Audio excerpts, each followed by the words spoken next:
Going to a match in England is very different to how it was 30 years ago. In some ways, that's a good thing. Ever since the first Taylor Report and the dawn of the Premier League, stadiums have got better, safer and less violent. Despite the recent flare-ups, overt racism, sexism and homophobia are less overt than they used to be. Women now attend the game in greater numbers than before, and English football generally has a much more family-friendly vibe about it. If you can afford it, that is. Because the price of that change has been high, literally. Ticket prices have rocketed. Stadiums are now all-seater, which has an impact on the atmosphere. The demographic of football fans in England has got older with each passing year as young people are priced out of the game. Football fans are policed as if each one might be a terrorist threat. Alcohol is so tightly controlled that you can't drink a pint within eyesight of the pitch, and pretty much anyone can buy or sell a football club and do almost whatever they want, regardless of what the supporters think. The future of football as an entertainment product cut loose from its working class community roots is all but assured, right? Well, not necessarily. Lessons can be learned from Germany. It's become something of a cliché to look at clubs in Germany's Bundesliga and extol the virtues of their much more laid-back approach towards the supporters that fill their stadiums. Stories of English fans flying to Dortmund to stand in the yellow wall and still spending less money than a trip to see their local English club have proliferated for years. German football has low ticket prices. A standing ticket at Borussia Dortmund's South Stand costs €16.70. Safe standing, incredible atmospheres created by a young and vibrant crowd not priced out of the game and whom, by and large, have a strong voice within their clubs. Beer can be drunk from your seat. Smoking is allowed in most grounds too, but this doesn't happen just because German clubs want it that way. It happens because of German football's unique ownership structure, the so-called 50+1 model. But more importantly, because of the fans. Supporters are listened to in Germany, and supporter activism, organised within supporter clubs and ultra groups, have fought for those rights and continue to fight the commercialisation of the game. In that respect, German supporter activism is perhaps unique in world football, not because of the noise that supporters can make when they're not happy, but because of the success they've had in achieving real results. The reason why supporters have more say than in England can be found in German football's reluctance to professionalise. In England, football clubs were always considered businesses, almost from the start. At the end of the 19th century, clubs took advantage of the new Limited Liability Act to borrow money and build stadiums of their own. But in Germany, clubs were membership associations whose stadiums were more often than not built and owned by the local municipality. Until the 1960s, German football remained a largely amateur sport where regional leagues dominated. But in 1963, the German Football Association voted to create its first nationwide professional league, the Bundesliga.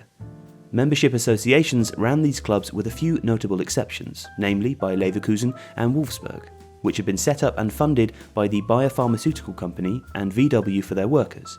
But in 1998, German football decided to allow outside investors into the game for the first time. The 50+1 rule limited the potential ownership and control by outside investors, effectively giving the membership final say. So whilst ticket prices were rocketing along with TV revenue in England, German clubs were constrained in their commercial activities and the game remained much more fan-friendly. And this activism can be seen in three main areas. The preservation of the 50+1 rule is seen as key to ensuring that football is organised for the supporters, but there has been some opposition to the rule, mainly from the big clubs in Germany. Teams like Bayern Munich fear falling behind financially to Europe's clubs, bought by plutocrats and princes with unlimited funds. Last year, Bayern's chairman, Karl-Heinz Rummenigge, called for its abolition. "We are the last of the big five leagues in Europe to keep out investors," he said. But the biggest critic has been Martin Kind, a hearing aid magnate who has invested for years in Hannover 96. For the past decade, he's turned to the courts unsuccessfully to try and take over the club fully. He claims that the 50+1 rule entrenches a wealthy elite that can never be challenged. "We should bury 50+1 and develop new regulations," Kind has said. The calls to end 50+1 intensify when Bayern dominate the league as they did last season. A vote was planned to be held in April where it was thought that Germany's clubs would vote to change the rule, but German fans sprung into action. Pro-50+1 banners and tifos appeared in the terraces during games, showing supporters' opposition to the move.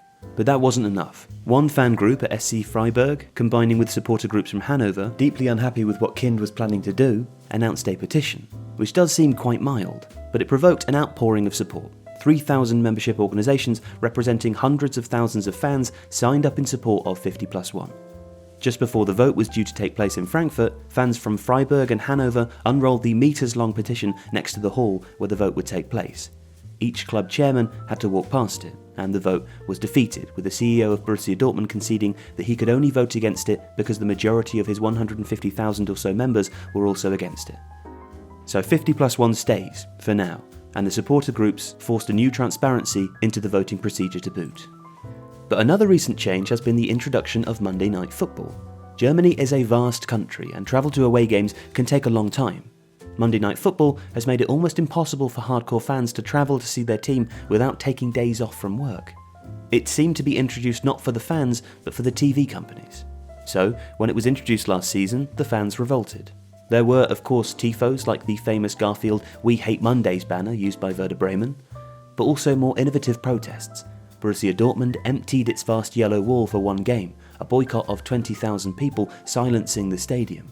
But Eintracht Frankfurt supporters perhaps engaged in the most famous protest, throwing thousands of tennis balls onto the pitch before the start of the game.